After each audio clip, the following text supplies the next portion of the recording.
أعوذ بالله من الشيطان الرجيم بسم الله الرحمن الرحيم الحمد لله رب العالمين الصلاة والسلام على رسول الله صلى الله عليه وآله وسلم أما بعد والدليل على هذه الأركان الستة قوله تعالى سامنت إسلام سوست مراتبوش وإم درجاوش اللوت ميلون جمران ከሶስቱ እርከኖች የመጀመሪያውን እርከን አልኢስላም የሚለውን አንስተን ኢስላም ማለት ትርጓሜው ምን እንደሆነ በውስጡ ያሉ ማዕዘናቶች ደግሞ 5 እንደሆኑ አርካኑል ኢስላምን አይተናል።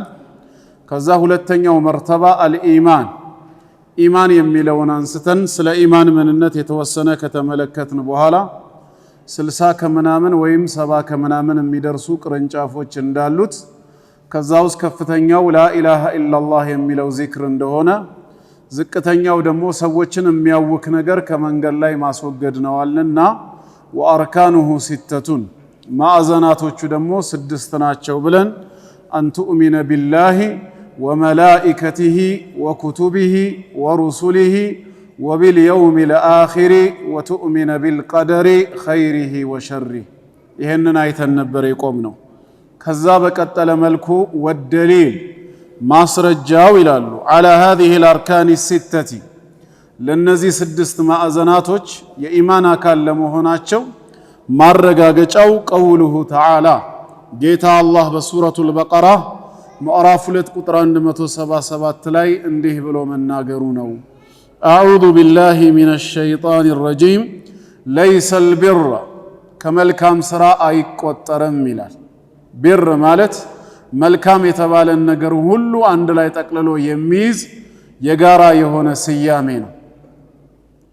እናም ለይሰ البر ከመልካም ስራ አይቆጠርም አንቱ ወሉ وجوهكم ፊቶቻችሁን ማዞራችሁ ቂበለል መሽሪቂ ወደ ምስራቅ ወደ ፀሐይ መውጫ አካባቢና ወልመግሪብ ወደ ፀሐይ መግቢያ ወደ ምዕራብ አቅጣጫ በስግደት ሰዓት ፊቶቻችሁን ማዞራችሁ ብቻውን መልካም ስራ አይደለም።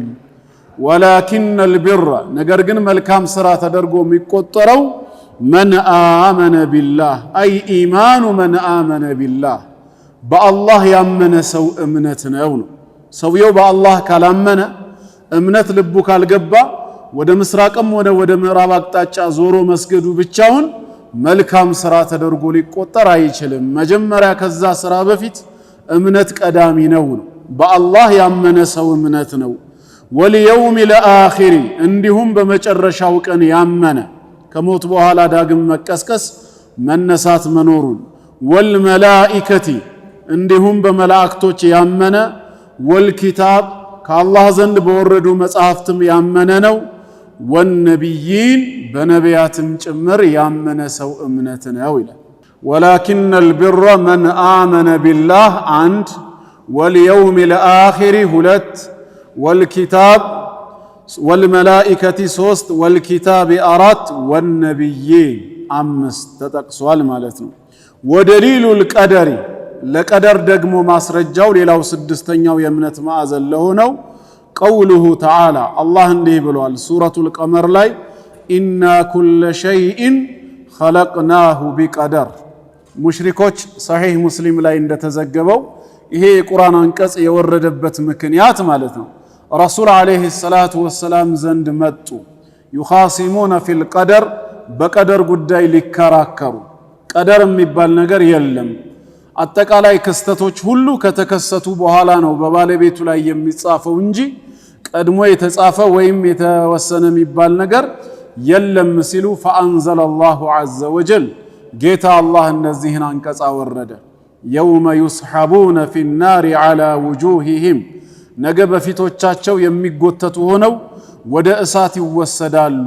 ذوقوا مس سقر የሰቀርንም ቅጣት ቅመሱ ይባላሉ። ኢና ኩለ ሸይኢን ኸለቅናሁ ቢቀደር እኛ ሁሉንም ነገር አስቀድሞ በታወቀ ልክና መጠን ፈጥረናዋልና ይላል። ስለዚህ በዚህ ዓለም ላይ የተፈጠረ ግኝት ሆኖ የተገኘ ነገር በጠቅላላ ከመፈጠሩም ከመገኘቱም በፊት አላህ አስቀድሞ በቀደር ነው ያዘጋጀው ማለት ነው። በቀደር ሲባል ቀድሞ በታወቀ ልክና መጠን አላህ በአዘል አስቀድሞ ባወቀው በለውሃል መሕፉዝ ላይ ወስኖ በጻፈው መሰረት ነው ሁሉ ነገር ወደ ፍጥረተ ዓለሙ እውን ሆኖ የገባው። ዝም ብሎ በድንገት የመጣ ከሌለበት ዓለም የተከሰተ ነገር የለም። ማንኛውም ነገር በልክና በተወሰነ መልኩ ነው። እኛ ከልምድ ተነስተን ወይ ከሰው አንጻራዊ በሆነ ሁኔታ በድንገት በአጋጣሚ እያልን እንናገራለን እንጂ አላህ ዘንድ አጋጣሚና ድንገት የሚባል ነገር የለም። ያለ ጊዜው የሞተ ልጅ ይባላል። ጊዜው መቼ ነበር መሞት የነበረበት? እናውቀው ነበር እንዴ? ያለ ጊዜው ሞተ ሲባል ያለ ጊዜው የሚሞት ነፍስ ከመነሻው የለም። ወማ ካነ ሊነፍሲን አን ተሙተ ኢላ ቢኢዝኒላህ ማንኛይቷም ነፍስ በኔ ውሳኔና ፍርድ ካልሆነ በስተቀር ልትሞት አይገባትም ነው ያለው። ወደዚህ ዓለም ስትመጣም በኔ ፕሮግራምና እቅድ መሰረት እኔ በፈቀድኩት ዘመን በፈቀድኩት ስፍራ በፈለኩት አይነት ሁኔታ ፈጥሬ እንዳመጣኋት ሁላ ምድራዊ ኮንትራቷ ተጠናቆ ወደ እኔ የምትመለሰውም በኔው ፍርድና ፍቃድ እንጂ በድንገት በአጋጣሚ አይደለም። ያ ጊዜው ደግሞ መቼ ነው የሚባል ከሆነ ኪታበን ሙአጀላ ቀድሞ የተጻፈና የተወሰነ ነው ብሏል። ነሕኑ ቀደርና በይነኩሙል መውት ይላል ሌላም ቦታ ላይ በእናንተ መካከል ሞትን የወሰንኩት እኔው ነኝ ነው ያለው። ስለዚህ ያለ ጊዜው የሚሞት የሚባል ነገር በፍጹም የለም። ሁሉም በጊዜው ነው። ወጣቱም ሕፃኑም የጎለመሰውም ያረጀውም አላህ በወሰነለት ጊዜ ነው የሚሞተው። ጅብሪል ዓለይሂ ሰላም ረሱል ሰለላሁ ዐለይሂ ወሰለም ዘንድ መጥቶ በልባቸው እፍ ያለባቸውን ያሳወቃቸውን ሲናገሩ ምን አሉ? ኢነ ሩሐል ቁዱስ ቅዱሱ መንፈስ ጅብሪል ዓለይሂ ሰላም ነፈተ ፊ ሩዒ መጥቶ በልቦናዬ ላይ እፍ አለብኝ ያሳወቀኝ አሉ። ምን ብሎ? አነሁ ለን ተሙተ ነፍሱን ሐታ ተስተክሚለ ሪዝቀሃ ወአጀለሃ ማንኛይቷም ነፍስ ያመነች የሙስሊምም ይሁን የካደች የካፊር ነፍስ ማንኛይቷም ነፍስ አላህ በዚህ ዱንያ ላይ የጻፈላትን እድሜዋንና ሲሳይዋን ሳታጠናቅቅ በፍጹም አትሞትም መባልን አሉ። ይሄን ነው የነገረኝ። አላህ ያንተ እድሜ ነው ብሎ ቀድሞ የወሰነልህን ሌላ ሰው ሊኖርበት ወይ ሊነጥቀው አይችልም።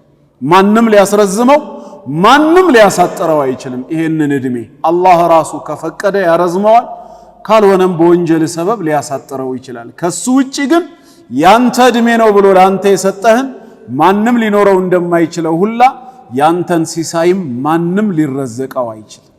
ለእያንዳንዱ ሰው ነሕኑ ቀሰምና በይነሁም መዒሸተሁም ፊል ሐያት ዱንያ እንዳለው በዱንያ ህይወት ኑሯችንን አላህ ከፋፍሎ ወስኖ ጨርሶታል።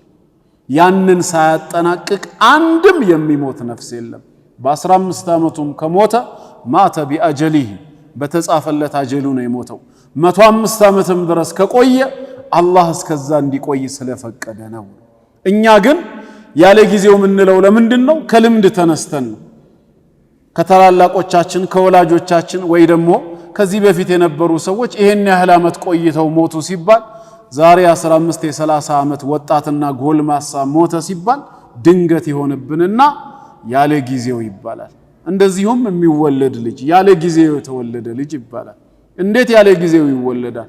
ነገር ግን በአብዛኛው የተለመደው ማጆሪቲው በ9 ወር ስለነበር የእርግዝና ጊዜው ይሄኛው 6 ወር ወይ 7 ወር ብቻ በማህፀን ይቆይና ሲወለድ ያለ ጊዜው ይላል። የሚጠበቀው ጊዜ 9ኛ ወር ከመሆኑ አንፃር ነው። አላህ ዘንድ ግን ከማህፀን የወጣው በተጻፈለት አጀል ነው። እንዲቆይ የተፈቀደው እስከዛ ወር ብቻ ስለነበረ ነው ማለት ነው። ግልጽ ነው። በዚህ መልኩ መረዳት አለብን። ሁሉንም ነገር አላህ خلقناه كل شيء بقدر ነው ያለው። ቀድሞ በታወቀ ልክና በተወሰነው መጠን ነው ማለት ነው። ወደዚህ ዓለም የገባ ለውሃል መሕፉዝ ላይ ያልተጻፈ አዲስ ቅርጽ የሚባል ምንም ነገር የለም። ሁሉም ምን የሆነ ነው? وكل شيء احصيناه في امام مبين እንዳለው ለውሃል መሕፉዝ ላይ የነበረ ነው ማለት ነው። ይሄንን ነው እኛ ምናምነው። ስለዚህ ሁለተኛው መርተበቱ الثانية الإيمان የሚለው ስድስቱ ባጭሩ ይሄንን ይመስላል። ሶስተኛው የዲን እርከን ወደ ሆነው እንሄዳለን። المرتبة الثالثة ሶስተኛው እርከን ወይም ደረጃ الإحسان ኢሕሳን ተብሎ የሚጠራው ኢሕሳን ምንድነው ከተባለ ሩክኑን ዋሂድ ራሱን የቻለ አንድ ማዕዘን ነው። وهو እሱም ኢህሳን ብሎ ማለት ወይም ስራን ማሳመር ሲባል አን ተዕቡድ አላህን ልትገዛው ነው ልታመልከው ነው ከአነከ ተራህ ልክ እንደምታየው ሆነ فإن لم تكن تراه أنت يمتايو كالهون دقمو فإنه يراك እሱ ያይሃልና እንደሚያይህ እንደሚቆጣጠረህ አድርገህ ተገዛው የመጀመሪያው መቃሙል ሙሻሃዳ ነው ልክ አላህን ፊት ለፊት እንደምታየው ሆነ ተገዛው ሙሉ በሙሉ ከዚህ ዓለም ነገር ወጥተህ ጌታህን ፊት ለፊት እያየህ እንደሆነ በማሰብ አላህን የመገዛት ደረጃ ነው ይሄ ከአላህ ዘንድ ለተሰጣቸው ካልሆነ በስተቀር ለሁሉም የሚቻል አይደለም ካልተቻለስ فإن لم تكن ترى أنت يمتايو ካልሆነ ደግሞ فإنه يراك ሁለተኛው ነው እሱ ያያልና እያየህ እየተቆጣጠረህ እንደሆነ ደግሞ በማሰብ ተገዛው ነው ሙራቀባ ይባላል ያ ሙሻሃዳ ሲሆን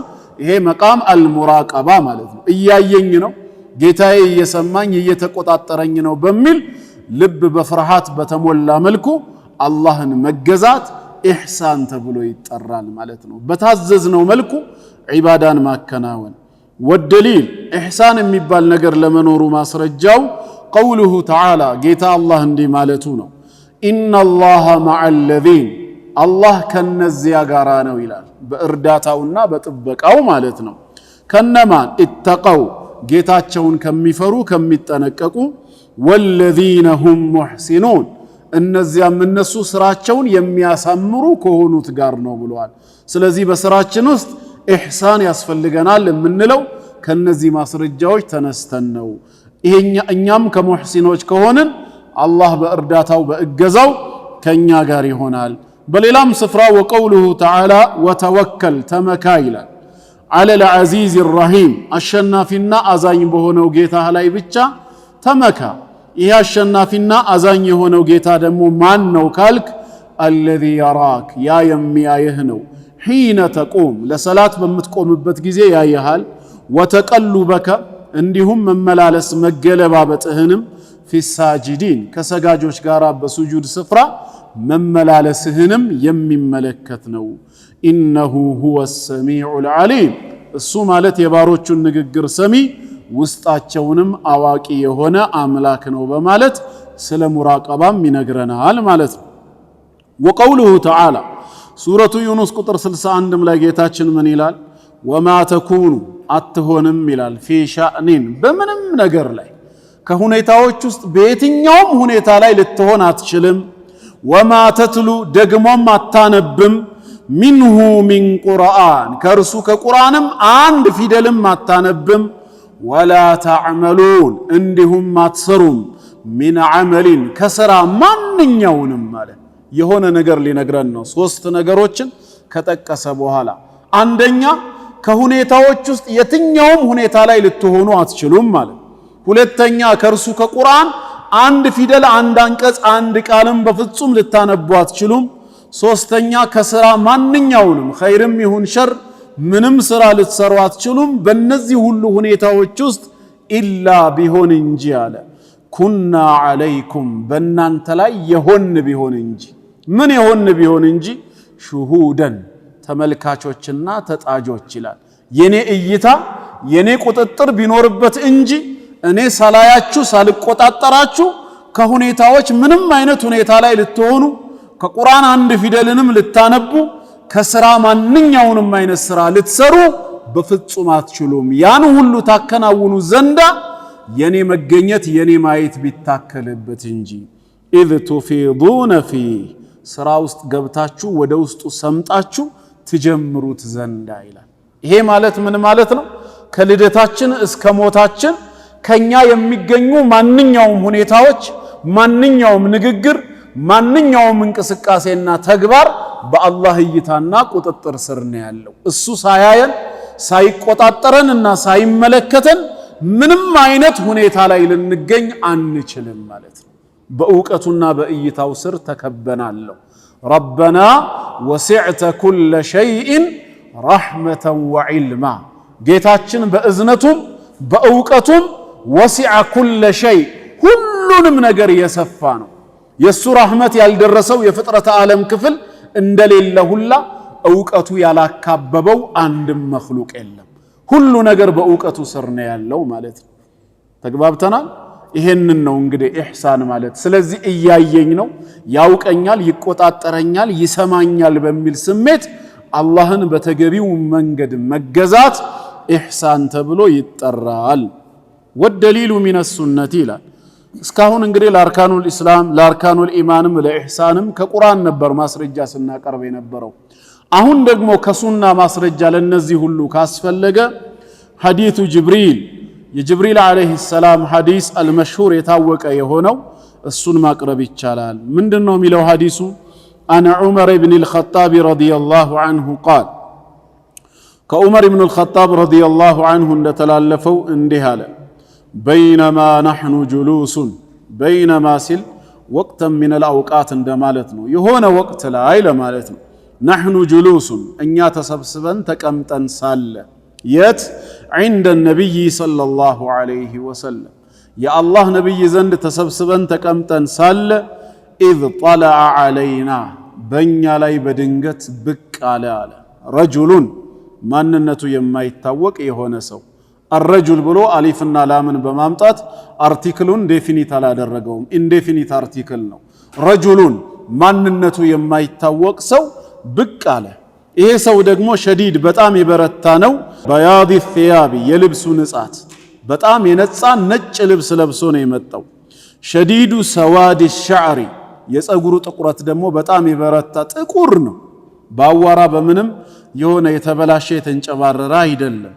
ላ ዩራ አይታይበትም ዐለይሂ በዚህ ሰው ላይ አፈሩ ሰፈሪ የሰፈር የመንገደኝነት አፈር ፋናው ምልክቱ ወይ ፀጉሩ ሲንጨባረር ያልተበጠረ ሆኖ ወይም አዋራ ወይ እግሮቹ አካባቢ የተረከዝ መሰነጣጠቅ ወይ በለበሰው ልብስ በጉስቅልና አንድ ሰው ከሩቅ ቦታ ነው የመጣው በማለት መንገድ ላይ መሆኑን የሚያሳውቁ ነገሮች ይኖራሉ ከፊቱ ገጽታ። በዚህ ሰው ላይ ግን ምንም የመንገደኝነት ምልክት አይታይም። ፀጉሩ በጣም የጠቆረ ልብሱ በጣም የነጻ ነው። ወላ ያዕሪፉሁ አለ ደግሞም የሚያውቀው የለም። ሚና ከኛ መካከል አሐዱን አንድም ሰው አያውቀውም።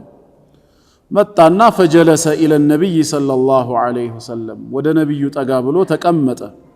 ፈአስነደ አስጠጋ ይላል ሩክበተይሂ የራሱን ሁለት ጉልበቶች ኢላ ሩክበተይሂ ወደ እሳቸው ሁለት ጉልበቶች አስጠጋ፣ ጉልበቱን ከጉልበታቸው ጋር ማለት ነው። ወወضዐ ከዛም አኖረ አስቀመጠ፣ ከፈይሂ ሁለቱን የእጅ መዳፎቹን አስቀመጠ። በማን ላይ? ዐላ ፈኺዘይሂ በታፋዎቹ ላይ። በማን ታፋ ሲባል ለሁለት ትርጉም ያመቻል። አንድ በራሱ ታፋ ላይ ካልሆነ ሁለተኛው ትርጉም በረሱል ዓለይሂ ሰላቱ ወሰላም ታፋቸው ላይ ነው። የኢማሙ ሙስሊም ዘገባ የትኛውን እንደሆነ አይገልጽም። በሌላ የነሳኢ ዘገባ ላይ ግን በረሱል ሰለላሁ ዐለይሂ ወሰለም ታፋቸው ላይ ያስቀመጠ ሚላል። ስለዚህ ያንን እንይዝና ዐላ ፈኺዘይሂ ዐላ ፈኺዘይ ረሱልላሂ ሰለላሁ ዐለይሂ ወሰለም በአላህ መልእክተኛ ታፋ ላይ ሁለት እጆቹን አስቀመጠና ከዛ ምን አለ? ወቃለ አለ ያ ሙሐመዱ አንተ ሙሐመድ ሆይ አለ። ለኛ ነቢያችን ዐለይሂ ሰላቱ ወሰላምን በግል ስማቸው ሙሐመድ ሆይ ብሎ መጥራት አይቻልም፣ ተከልክለናል። ጌታችን በሱረቱ ኑር ላ ተጅዐሉ ዱዓአ አረሱሊ በይነኩም ከዱዓኢ ባዕዲኩም ባዕዳ የመልእክተኛውን ጥሪ በማከላችሁ ከፊላችሁ ከፊሉን እንደሚጠራው አታድርጉት ይላል ጌታችን። አብዱላህ ብን አባስ ረዲየላሁ ዐንሁማ ሲያብራሩት አይ ላ ተቁሉ ያ ሙሐመድ ከመካከላችሁ እርስ በርስ በስም እንደምትጠራሩት እከሌ ብላችሁ እሳቸውንም በግል ስማቸው አትጥሩ ነው። ያ ረሱላላህ ያ ነቢይላህ ነው። ምክንያቱም ጌታችን አላህም እሳቸውን በስም አንድም ቦታ አልጠራቸውም። ሲያናግራቸው በቀጥታ ኒዳ ያ አዩሃ ነቢዩ ያ አዩሃ ረሱሉ እያለ ነው እንጂ የሚጠራው ቀጥታ ሐርፈ ኒዳ ባለበት መልኩ ስማቸው ተጠቅሶም አያውቅም። በቅዱስ ቁርአን ውስጥ 4 ቦታ ላይ ሙሐመድ የሚለው ቅዱስ ስማቸው አለ። 4ቱም ቦታ ላይ ቢለፍዚል ኸበር ነው እንጂ የመጣው ቢለፍዚል ኒዳ አልመጣም ስማቸው። ወማ ሙሐመዱን ኢላ ረሱሉን ቀድ ኸለት ሚን ቀብሊሂ ሩሱል ማ ካነ ሙሐመዱን አባ አሐድ ሚን ሪጃሊኩም እያለ ቢለፍዚል ኸበር በትረካ መልክ ስማቸውን እያነሳ ማንነታቸውን ይጠቅሳል እንጂ ቢለፍዝ ኒዳ በጥሪ መልኩ ያ ዒሳ ኢብነ መርየም ያ ኢብራሂም ያ ሙሳ ብሎ እንደጠራው እሳቸውን በግል ስማቸው አልጠራቸውም።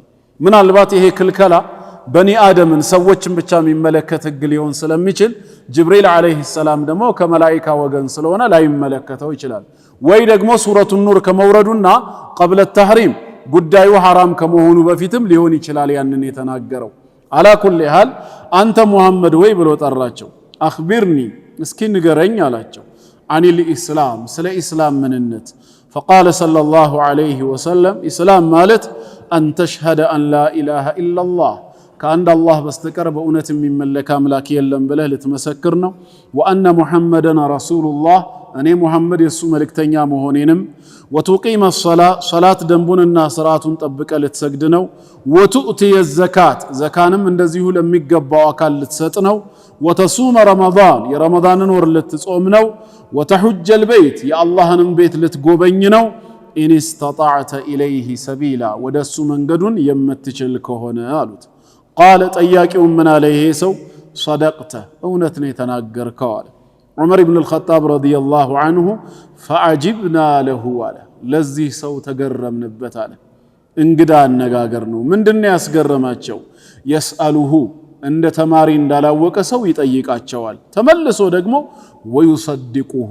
عند استماري اونت بلاحال اونت ملسحال بلو يارقاقط اللاتشوال من አይነት ሰው ነው ብለን ተገረምን በሰውየው قال ከዛም ቀጠለ ሰውየው አኽቢርኒ ለሁለተኛ ጊዜ ንገረኝ አላቸው አኒል ኢማን ስለ ኢማን ምንነት ሲላቸው قال ان تؤمن بالله وملائكته وكتبه ورسله واليوم الآخر وتؤمن بالقدر خيره وشره بمالت سدستون የኢማን ክፍሎች ዘረዘሩለት قال صدقت اونت بلاحال قال قتل فاخبرني اسكي نغرين عن الاحسان سل احسان مننت نغرين قال ان تعبد الله كانك تراه الله لك እንደምታየው ሆነህ ልትገዛው ነው فان لم تكن تراه انت የምታየው ባትሆንም እንኳን فانه يراك እሱ ያያልና ብለው መለሱለት።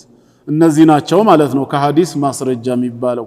ሰውየው ግን ጥያቄውን ቀጠለ አራተኛ قال أخبرني نقرن عن الساعة سلا ساعتها مچه نو متقومو يسألونك عن الساعة أيان مرساها اندالو ጌታችን ማለት ነው ساعتها مچه ነች ንገረኝ ሲላቸው قال እሳቸውም አሉት መል መስኡሉ ተጠያቂው አይደለም አሉት عنها በሷ በሰዓቲቷ ጉዳይ ቢአዕለመ የበለጠ የሚያውቅ አይደለም ሚን السائل ከጠያቂው የበለጠ ተጠያቂው ሲሉ ማንን ፈልገው ነው ራሳቸውን እኔ ተጠያቂው ሙሐመድ አለይሂ ሰላቱ ወሰላም ስለሷ ስለ ሰዓቲቷ ጉዳይ መቼ እንደሆነች ከጠያቂው ካንተ ጅብሪል አለይሂ ሰላም የበለጠ አላውቅም ቢማዕና ሁለታችንም አናውቀውም።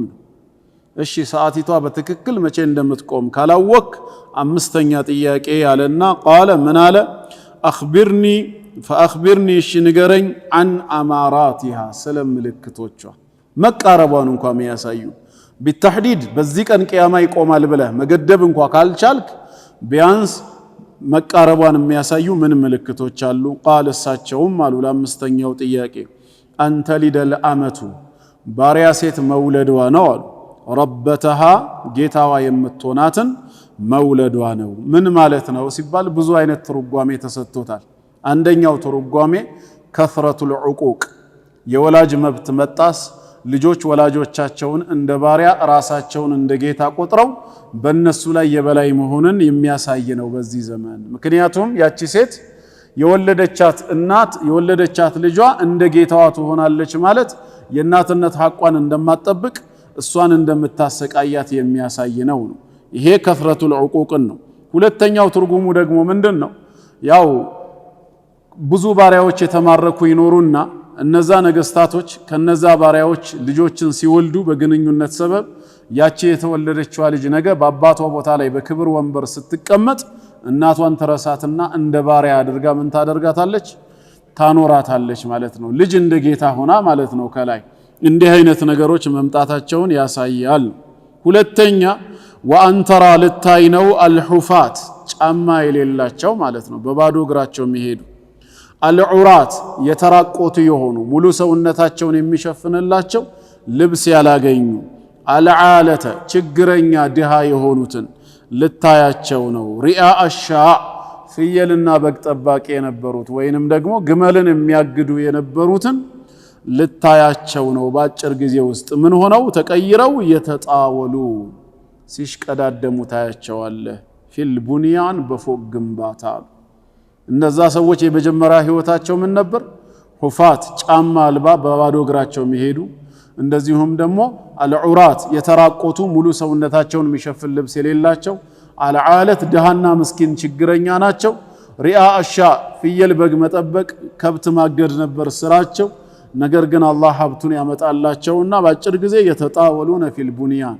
በፎቅ ግንባታ በቁመቱ ነው የሚፎካከሩት አረቦች ከ80 ከ100 ዓመት በፊት ምን እንደነበሩ ታሪክን የሚያውቅ ሰው ያውቀዋል ዛሬ ወደ እነሱ ሀገር ሲኬድ ያለው የፎቅ ግንባታ ምኑ በራሱ ያስደነግጣል ምናልባት ዱባይ ወይም ኢማራት የገባችሁ ሰዎች ወደ ሻርጃ ስትሄዱ የፎቁን ብዛት ስታዩ ወይ ዱባይ ላይ ጁመይራ ተብሎ የሚጠራው አካባቢ ላይ ያሉ ፎቆቹ ሲታዩ ይሄንን እውነታ ነው የሚያሳዩት በፎቅ ግንባታ ሲሽቀዳደሙ ትመለከታለህ ይሄ ነው ምልክቱ አሉት قال ከዛም ዑመር ምን አለ فمضى ሰውየው ተነስቶ ሄደ فلبثنا مليا እኛም በቦታው ላይ የተወሰነ ቆየን መልይ ሲባል በሌላ ዘገባ እስከ 3 ቀን ይላል ስለ ሰውየው ማንነት ሳይነገረን ማለት ነው በዛ ስፍራ 3 ቀን ቆየን فقال ከዛም አሉ ከ3 ቀን በኋላ ያ ዑመሩ አንተ ዑመር ሆይ አሉ ነብያችን ሰለላሁ ዐለይሂ ወሰለም አተድሩነ ታውቃላችሁን መን السائل ጠያቂው ማን እንደነበር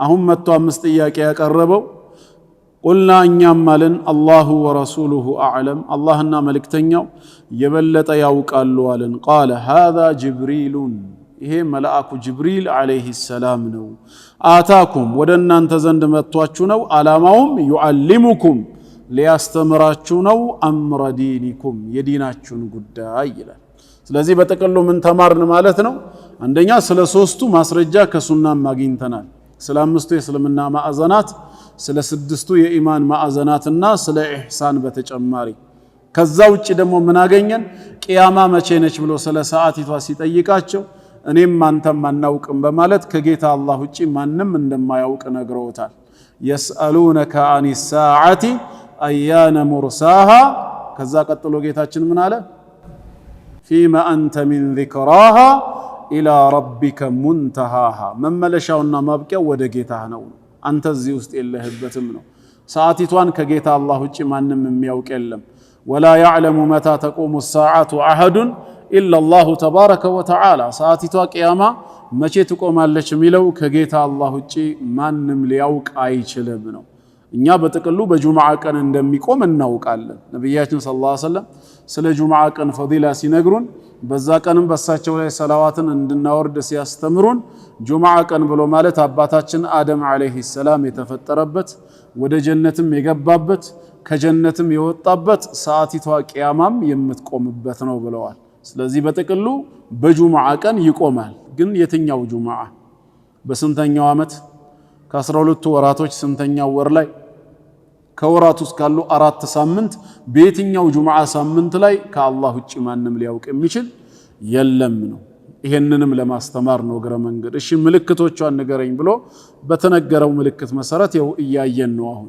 ይሄ ምን ያሳያል አንድ የሳቸውን ነብይነትም ያሳየናል ገይብን እንዴት ሊያውቁ ቻሉ አላህ ካልገለጸላቸው በስተቀር ማለት ነው ያሉት ነገር በተግባርስ እንዴት ተፈጸመ ነው ሁለተኛ ደግሞ ምልክቶቹን ባየን ሰዓት ቂያማ እየተቃረበ መምጣቱን ከተረዳን እኛም ለአኺራ ለቂያማ መዘጋጀት አለብን ሌላው ትልቁ ትምህርት የምናገኘው ምንድነው አንድ ሰው የሚያውቀውን ነገር ምናልባት በዛ በመስጂድ ውስጥ ብዙ ሰዎች ላያውቁት ይችላሉ ብሎ ከገመተ ትምህርት እንዲያገኙ ብሎ መጠየቅም ይችላል ጅብሪል አለይሂ ሰላም እነዚህን 5 ጥያቄዎች መጥቶ መልእክተኛውን ሲጠይቃቸው ስላላወቀ አልነበረም ሰደቅተ ያለ ያረጋግጥ ነበር ግን ለምን ዓላማ ነው አታኩም يعلمكم امر دينكم እንዳለው ልክ እንደዛው ደግሞ እንደዚህ ሰው በተሰበሰቡበት ሰዓት እሱም ያቀውን ነገር ምናልባት እኮ ይሄንን ጥያቄ ዝም ብዬ ለኡስታዙ ላቀርበለትና ሌሎች ሰዎችም ቢያውቁት ይሻላል ብሎ አስቦ የሚያውቀውን ጥያቄ እንደ ጥያቄ አድርጎ ቢያቀርብ እንደሚቻልም ከዚህ ሐዲስ ትምህርት እናገኛለን። ዋናው ኡስታዙን ለመፈታተን ወይ በሰዎች ላይ ብዥታ ለመጫር አይሁን እንጂ ንያው ሰው እንዲማርበት ነው ብሎ ከነየተ ሰው የሚያውቀውንም መጠየቅ ይችላል። ጅብሪል አለይሂ ሰላም ሰሃባዎች እንዲማሩ ጠያቂ ሆኖ በማይታወቅ ሰው አምሳያ መጥቶ ይሄን አስተምሮናልና። ሌላው ስለ መላኢካም ደግሞ ምን ተማረን? በሰው አምሳል ተመስለው ሊመጡ እንደሚችሉም ከዚህ እንረዳለን። በጌታ አላህ ፍቃድ በሱ ችሎታ ሰጭነት ከተፈጥሮ ቅርጻቸው ውጪ በሆነ መልኩ ተመስለው ሊመጡ ይችላሉ። ጅብሪል ከዚህ በፊት መርየም ጋር መጥቷል። ወዝኩር ፊል ኪታቢ መርየም ኢዝ እንተበዘት ሚን አህሊሃ መካነን ሸርቅያ ፈተኸዘት ሚን ዱኒህም ሒጃባ ፈአርሰልና ኢለይሃ ሩሐና ፈተመሰለ ለሃ በሸረን ሰዊያ። ትክክለኛ ሰው ሆኖ ተመሰለላት ነው የሚለው። በሰው አምሳል ይመጣል። ወለቀድ ጃአት ሩሱሉና ኢብራሂም ቢልቡሽራ በማለት ኢብራሂም ዘንድም ሶስቱ መላኢካዎች የልጅ ብስራትን ይዘው በሰው አምሳል መጥተዋል። ለዚህ ነው ኢብራሂም ምግብን የሚያዘጋጀው። መላኢካ ቢሆኑ መሆናቸውን ቢያውቁ ኖሮ ቀድሞ አያዘጋጅም ነበር ማለት ነው። ሉጥም ጋር መጥተዋል። እንደዚሁ ሷሊህ ሰዎችም ጋር ሊመጣ ይችላል። ልክ ያኛው ወንድሙን ለመዘየር በመንገድ ሲሄድ አላህ መላኢካ ላከለት በሰው አምሳል። መንገድ ላይ ጠበቀውና ወዴት ትሄዳለህ ሲለው በዚህ ቀሪያ መንደር ውስጥ አንድ ወዳጅ አለኝ አለው። ከሱ የምታገኘው ጥቅም አለ ሆይ ሲለው አይ እኔ ለአላህ ብዬ ስለወደድኩት ልዘይረው ብቻ ነው ሲል እኔ የጌታህ መልአክ ነኝ፣ ለአላህ ብላ ያን ልጅ እንደወደድከው እኔም ወድጃለሁ በማለት ንገር ተብዬ ከጌታህ ተልኬ ነው እንዳለው ተመሰለው ሊመጡ ይችላሉ ማለት ነው መላእክት በሱ ፍቃድ ሰጭነት። ጅብሪልም እዚህ ጋር በማይታወቅ ሰው አምሳያ ይመጣል። አንዳንድ ጊዜ ደግሞ በሚታወቅ ሰው አምሳያም ሆኖ ይመጣል። ከሰሃቦቹ መካከል በተለይ ዲህየቱል ከለብ የሚባል ቆንጆ ሰሃባ አለ ረዲየላሁ ዐንሁ። በሱ ተመስሎም ይመጣ እንደነበር ትምህርት ማግኘት ይቻላል። እና ይህንን ይመስላል ነው እንግዲህ ሁለቱ ከሶስቱ ኡሱል ሰላሳ መረቡክ ወማ ዲኑክ የሚለው ባጭሩ ይሄንን ይመስላል። አሁን መን ነብዩክ የሚለው ሶስተኛ ይቀራል ማለት ነው። ወደዛ እንግባ።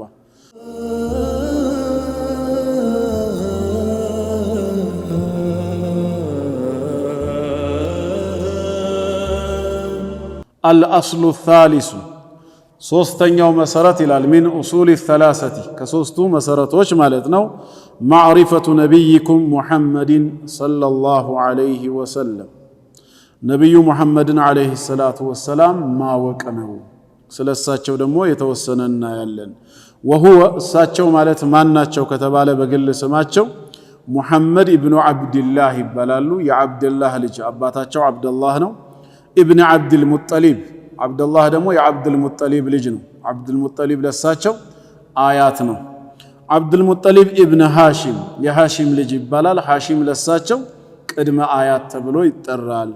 ወሃሺም ሃሺም ደግሞ ከየት ነው ከተባለ ሚን ቁረይሽ ነገዱ ከቁረይሽ ነው። ሁዘይል የሚባል ይኖራል። እዚህ ጋር ሌላ አይነት ነገድ ይኖራል። የሳቸው ነገድ የሚመዘዘው ከቁረይሽ ነው።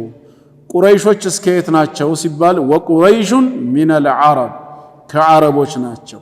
ዓረብ የትኛው በእስማኤል በኩል ያለ ወይስ የትኛው ከተባለ ወልዓረቡ ሚን ዙርየቲ ኢስማዒል ኢብን ኢብራሂም የኢብራሂም ልጅ ከሆነው ከእስማዒል ዓለይሂ ሰላም ዝርያ በኩል የሚመዘዘው የዓረብ ነገድ ነው።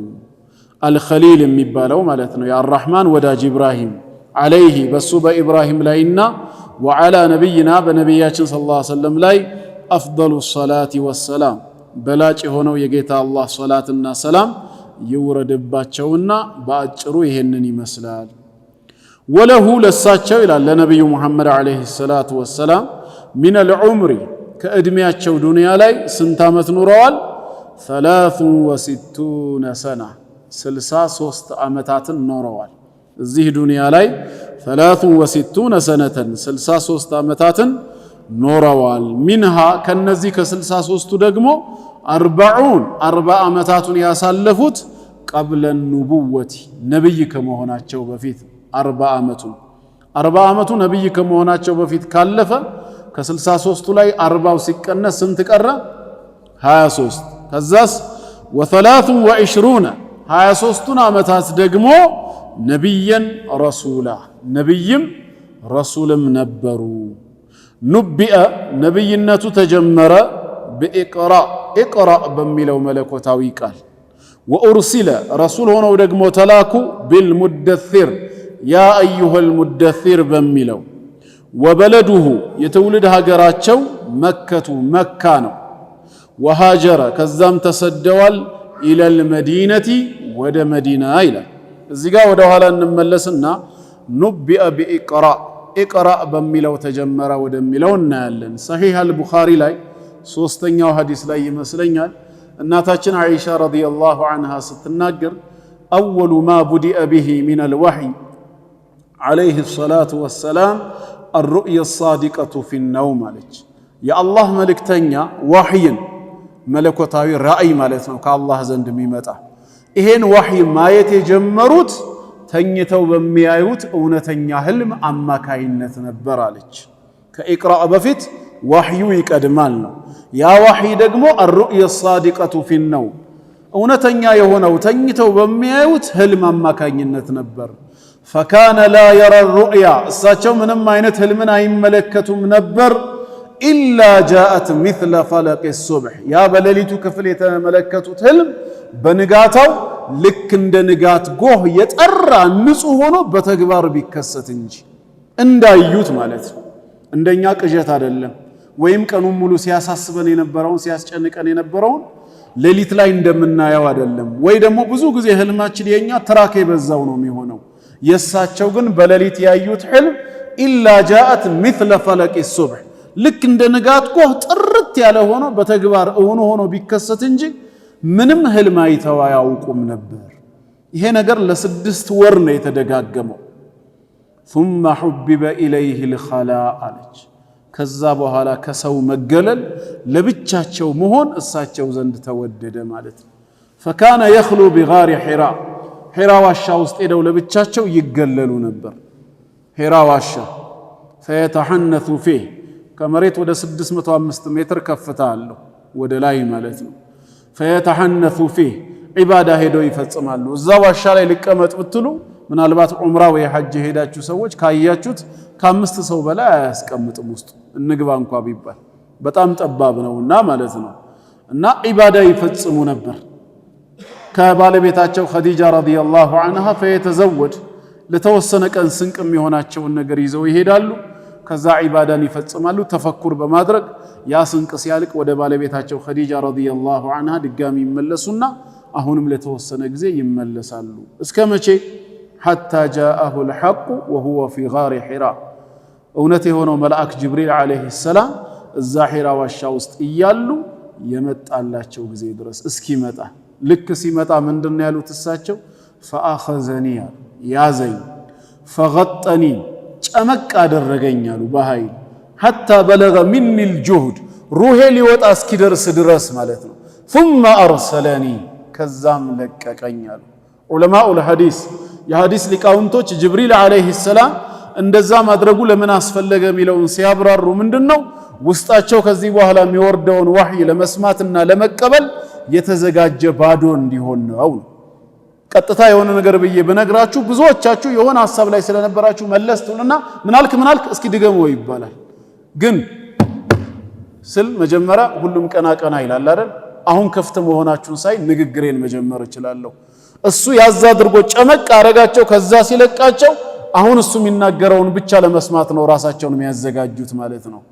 ከለቀቀኝ በኋላ فقال اقرا አንብብ አለኝ ይላሉ قلت ما انا بقارئ እኔ ማንበብን አልችልም በመጽሐፍ ላይ የተጻፈን ነገር ማንበብ አልችልም ድጋሚ ያዘኝ ጨመቅ አረገኝ ሩሄ እስኪወጣ እስኪደርስ ድረስ ለቀቀኝ اقرا አለኝ ለሁለተኛ ጊዜ قلت ما انا بقارئ እኔ ማንበብን አልችልም ለሶስተኛ ጊዜ ድጋሚ ያንኑ አደረገ ለቀቃቸውና اقرا باسم ربك الذي خلق الانسان من علق اقرا وربك الاكرم الذي علم بالقلم علم الانسان ما لم يعلم እስከሚለው እስከ አምስተኛው አንቀጽ ድረስ ያለውን ሰጣቸው ማለት ነው እና እዚህ ጋር ኑቢአ بإقرا ሲል ነብይነታቸው የተጀመረው በሱረቱል አለቅ በመጀመሪያዎቹ 5 የቁርአን አንቀጽ ነው ረሱል ሆነው ደግሞ ወደ ህዝቦቻቸው የተላኩትስ ወኡርሲለ ቢልሙደሲር እየፈራው ሂጄ ኸዲጃ ረዲየላሁ ዐንሃ ባለቤቴ ዘንድ ስገባ ደፊሩኒ ሸፋፍኑኝ ከናን ቡኛልኩኝ ሸፈኑኝ ከናነቡኝ ከዛ በኋላ ፍርሃቱ ሲወገድልኝ የሆነውን ሁሉ ለባለቤቴ ለኸዲጃ ረዲየላሁ ዐንሃ ነገርኳት ብለው ነበር። ጌታችን አላህም ያ አዩሀል ሙደሲር አንተ ተከናናቢው ሆይ ቁም ፈአንዚር ተነስ ህዝቦችህን ፊት ለፊት ከሚጠብቃቸው ታላቅ አደጋ አስጠንቅቅ በማለት ወረደላቸው። ረሱል ሆኑ ማለት ነው። ስለዚህ እሳቸው ነብይም ረሱልም ጭምር ናቸው ማለት ነው። ማ ካነ ሙሐመዱን አባ አሐድ ሚን ሪጃሊኩም ወላኪን ረሱለላሂ ወኻተመ ነቢይን እንዳለው ማለት ነው። ወበለዱሁ መከቱን የትውልድ አገራቸው መካ ነው። ከዛ 13 ዓመት አካባቢ ከኖሩ በኋላ እድሜያቸው 53 ሲሆን ወሃጀረ ኢለል መዲነቲ ወደ ሁለተኛው ቅድስት ከተማ መዲና አላህ ይጠብቃት ወደዛ ተሰደዱ ማለት ነው። በዓሰሁላህ አላህ እሳቸውን ልኳቸዋል ቢነዛረቲ አስጠንቃቂ አድርጎ አን ሽርክ ከሽርክ ተግባር እንዲሁም ወየድዑ ኢለ ተውሂድ ወደ ተውሂድም እንዲጣሩ በማለት አላህ ልኳቸዋል። ወደሊሉ ማስረጃውም ቀውሉሁ ተዓላ እንዲህ የሚለው ነው። ያ አዩሀል ሙደሲር አንተ ተከናናቢው ሆይ ቁም ፈአንዚር ተነስ አስጠንቅቅ፣ ወረበከ ፈከቢር ጌታህንም አተልቅ ታላቅነቱን አውጅ፣ ወثያበከ ልብስህንም ፈጠሂር አጽዳ፣ ወሩጅዘ ጣዖታትንም እንደዚሁ ፈህጁር ተው ራቃቸው አታምልካቸው፣ ወላ ተምኑን ደግሞም አትመኝ፣ ተስተክሲር ትንሽን ሰጥተህ ብዙን ለመቀበል ለማግኘት አትመኝ፣ ወሊረቢከ ለጌታህ ስትል በሚደርስብህ መከራ ሁሉ ፈስቢር ታገስ የሚለው ወረደ ይላል። እና ወማዕና ይላሉ ሸይኹ ራሳቸው ይሄን ሱራ ሲያብራሩት ቁም ፈአንዚር ተነስ አስጠንቅቅ ቢለው ማዕናው ዩንዚሩ አን ሽርክ ከሽርክ ሊያስጠነቅቁና ወየድዑ ኢለ ተውሂድ ወደ ተውሂድ እንዲጣሩ ነው። ለምን በወቅቱ የነበረው አረብ ማህበረሰብ በካዕባ ዙሪያ ወደ 360 ጣዖታትን ይገዛ ስለነበር በሽርክ የተጨማለቀ ማህበረሰብ ስለሆነ ተነሳና አስጠንቅቅ ሲል ከማስጠንቀቂያ ሁሉ ትልቁ በላጩ ከሽርክ እንዲያስጠነቅቁ ወደ ተውሂድ እንዲጣሩ ነው። ወረበከ ፈከቢር ጌታህንም ከፍ አድርገው አተልቀው ሲል ደግሞ ማዕናው አይ ዐዚሙሁ የእሱን ታላቅነት ግለጽ ቢተውሂድ እሱም በብቸኝነት በመገዛት ታላቅነቱን የምትገልጸው አምልኮን ለሱ ብቻ በማድረግ ነው። ወثያበከ ፈጠሂር ልብስህን አጽዳ የሚለው ደግሞ አይ ጠሂር አዕማለከ ማለት ነው። ቀጥታ የምትለብሰውን ልብስ ሳይሆን በዋነኝነት ዋናው ልብስህ ያንተ ስራ ስለሆነ አይ ጠሂር አዕማለከ ስራዎችህን አጽዳቸው አን ሽርክ ከሽርክና ከተጓዳኝ ወንጀሎች ጌታህ የሚወደውን ንጹህ መልካም ስራ ብቻ ስራ እንደማለት ነው። ስራችን ራሱ ልብሳችን ነውና ማለት ነው። በዚህ መልክ ነው የሚፈሰረው። ወሩጅዘ ፈህጁር ሲልስ ሩጅዝ ማለት አልአስናም ጣዖታት ነው። ሩጅዝ ለጣዖታት የሚሰጥ ነው። እሺ ፈህጁር ተዋቸው ብሏል። ወሀጅሩሃ እነሱን ደግሞ መተው ማለት አይተርኩሃ ከመገዛትና ከማምለክ መተው መቆጠብ ማለት ነው። እንዲሁም ወልበራአቱ ሚንሃ ከሷ ከጣዖት አምልኮ ራስን ማግለልና ነፃ መውጣት፣ ወአህሊሃ ከባለቤቶቹም ከሚያመልኩ ሰዎችም ጋር አለመተባበር እኔም አላመልክም የሚያመልኩ ሰዎችንም አልተባበርም ብሎ ከጣዖቱም ከቤተሰቦቹም ራስን ማግለል ነው። ታዳም አኸዛ ዐላ ሃዛ የአላህ መልእክተኛ በዚህ ጉዳይ ላይ ያዙ ወይም ጀመሩ። ስንት ዓመት? 10 ሲኒን 10 ዓመት ሙሉ ምን ሲያረጉ? የድዑ ኢለ ተውሂድ ወደ ተውሂድ ሲጣሩ። ወባዕደ ልዓሽሪ ከ10 ዓመት በኋላ ደግሞ በነብይነታቸው ከእድሜያቸው ስንት ማለት ነው? 50 በኋላ 40 ዓመት ከሞላቸው በኋላ አይደል ነብይ የሆኑት? 10 ዓመት ጥሪ ያደረጉ ከተባለ ስንት ዓመት ገባው? 50። ስለዚህ በነብይነት 10 ዓመት በኋላ ወይ እድሜያቸው 50 ከሞላ በኋላ ዑሪጀ ቢሂ ኢለ ሰማዕ ወደ ሰማይ እንዲያርጉ ተደረገ ይላል። እሳቸው ለይለቱል ኢስራ ወልሚዕራጅ ማድረጋቸው ምንም ኺላፍ የለውም በኢስላም ሊቃውንቶች መሃል። አመቱ መቼ ነበር የሚለው ግን ኺላፍ አለው። ከፊሎቹ ያው በ10ኛው ዓመት የሚሉ አሉ፣ ሌሎቹ ደግሞ በ10ኛው አይደለም በ12ኛው ዓመት ወደ መዲና ከመሰደዳቸው 1 ዓመት ቀደም ብሎ በ12ኛው ነው የሚሉ አሉ። አላኩል ያህል በ10ም ይሁን በ12 ቁም ነገሩ አመቱ ላይ ሳይሆን ይሄ ተግባር መከናወኑ ላይ ነው። አሁን እንደ ኪታቡ ስንቀራው ከ10ኛው ዓመት በኋላ ዑሪጀ ቢሂ ኢለ ሰማ ወደ ሰማይ እንዲያርጉ ተደረገ። ከዛስ ምን ይዘው መጡ አርገው? ወፉሪደት ዐለይሂ በሳቸው ላይ ፈርዶነ ማለትም በተከታዮቻቸው ላይ አሰላዋቱል ኸምስ 5 ወቅት ሰላት መስገድ። ከዛስ ወሰላ ፊ መከተ በመካም ሰገዱ 3 ሲኒን 3 ዓመታት። አሁን እድሜያቸው ስንት ገባ? 53። ነብይነታቸው ስንት ዓመት ሆነ? 13 ሆነ ማለት ነው። ጥሩ። ወባዕደሃ ከዛ በኋላ ነው እንግዲህ ኡሚረ ቢልሂጅረቲ በሂጅራ ወይም በስደት ታዘዙ። ወዴት? ኢለል መዲነቲ ወደ መዲና ወደ ቅድስቲቷ ከተማ። ወልሂጅረቱ ሂጅራ ወይም ስደት ማለት አልኢንቲቃል መንቀሳቀስ ማለት ነው።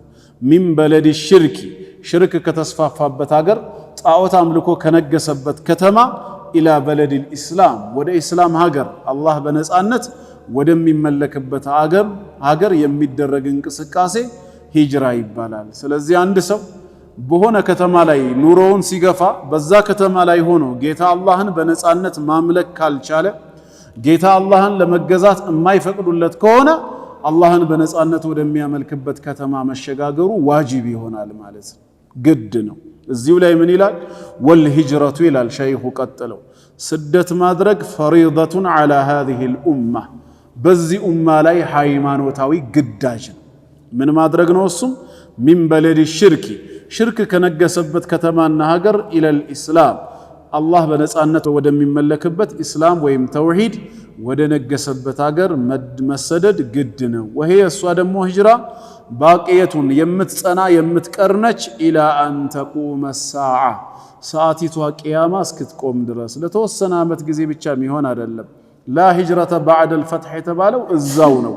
ኢንጀነራል ግን ከቅድስቲቷ ከተማ ከመካ ውጪ ግን ሰዎች በሚኖሩበት በተለያየ ሀገር በተለያየ ከተማ ላይ አላህን በነጻነት ለማምለክ ምንም እድሉን ካላገኙ አትስገዱ አትጹሙ ተብለው በዲን የሚፈተኑ ከሆነ በነጻነት ወደሚያመልኩበት ቦታ ላይ መሰደድ ዋጅባቸው ነው። ከዲን በፊት ቅድሚያ የሚሰጠው ምንም ነገር የለም። የሪዝቅ ጉዳይ ግን ከሆነ አላህ የትም ስፍራ ይሁኑ ሪዝቃቸውን እሱ ነው ኃላፊነት የወሰደው ነው።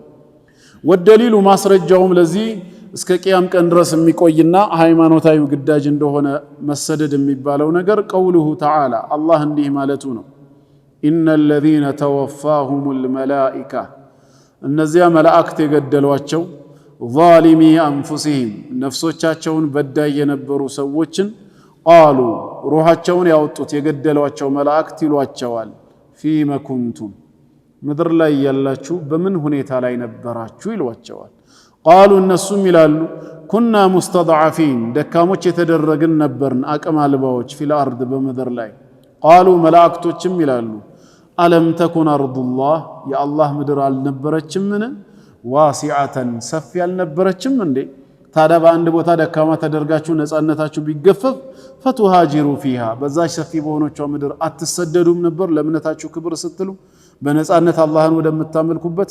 ስለዚህ የዑዝራችሁ ተቀባይነት የለውም። ፈኡላኢከ ማእዋሁም ጀሃነም ከመእመናን ጋር አብራችሁ ባለመሰደዳችሁ የዱንያን ድሎት መርጣችሁ እምነትን በመተዋችሁ ሰበብ እንዲህ አይነት ሰዎች ማረፊያ መኖሪያቸው ጀሃነም እሳት ነው።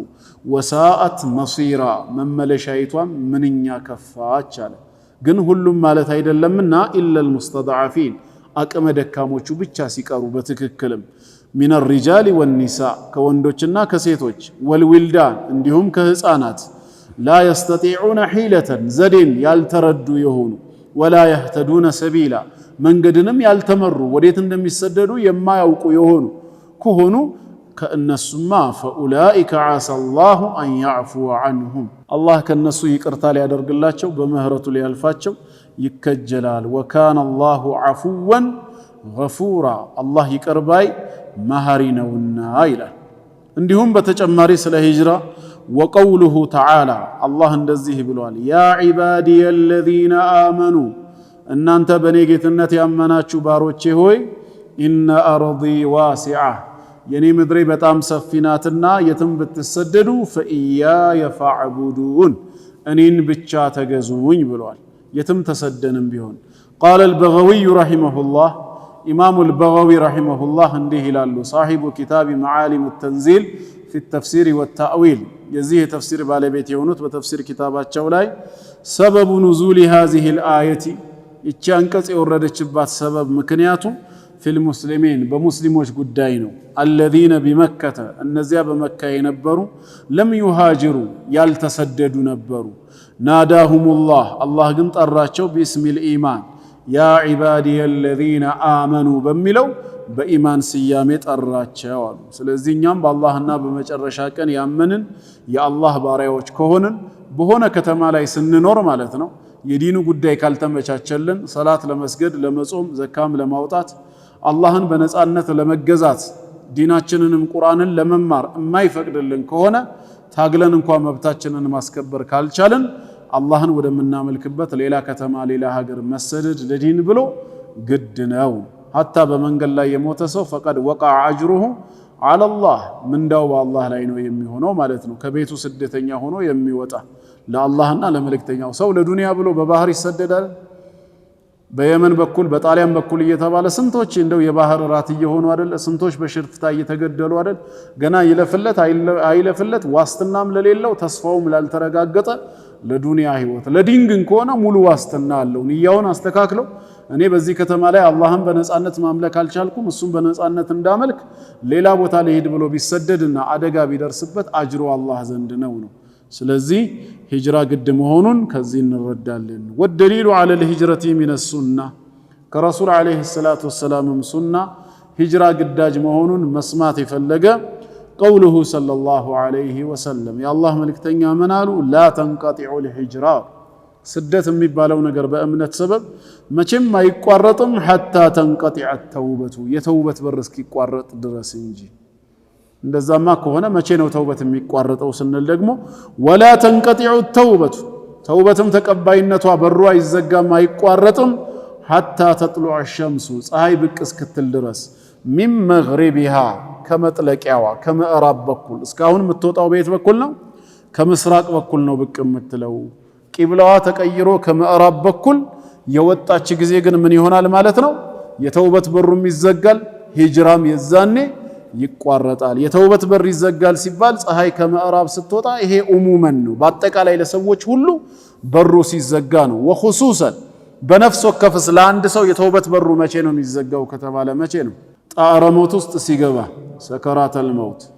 ነቢያችን ሰለላሁ ዐለይሂ ወሰለም በአንድ ሐዲሳቸው ኢነላሃ የቅበሉ ተውበተል ዐብዲ ማለም ዩገርጊር አላህ የባሪያውን ተውበት ባሪያው ጣዕረ ሞት ውስጥ ካልገባ በስተቀር ከዛ በፊት ከሆነ ይቀበላል። ፊርዓውን ትልቅ ምሳሌያችን ነው። መጨረሻ ሰዓት ላይ ተውበት አድርጓል፣ ሻሃዳ ይዟል፣ ሙስሊም ነኝ ብሎም አውጇል። ግን ሰዓቱ ስላለፈ ብቻ አልቀበልም አለው አላህ። ምንድነው የሚለው ቁርአኑ ላይ? ፈለማ አድረከሁ ልገረቁ ይላል። መስጠም በገጠመው ጊዜ ፊርዓውን ቃለ አመንቱ አነሁ ላ ኢላሃ ኢላ አለዚ አመነት ቢሂ በኑ እስራኢል ወአነ ሚነል ሙስሊሚን አለ። ከሱ በስተቀር ሌላ በእውነት የሚመለክ አምላክ በሌለው በኑ እስራኤሎች ባመኑበት ጌታ አመንኩኝ እኔም ከሙስሊሞች ነኝ አለ። አልአን አለው ጌታችን አሁን ነው ወይ አለው። ወቀድ ዐሰይተ ቀብል ከዚህ በፊት ስታምፅ ከርመህ ወኩንተ ሚነል ሙፍሲዲን ምድርን በኃጢአት ከሚበክሉት ሆነ በዛች ተውበት ተቀባይነት ባለው ሰዓት በሙሳ በኩል ዳዕዋ ተደርጎልህ ያልተመለስክ አሁን ባህሩ ላይ ስትሰጥም ወደ ዱንያ ተመልሰህ እንደማትመጣ ካረጋገጥክ በኋላ ተውብቻለሁ ማለት ትርጉም አልባ ነው።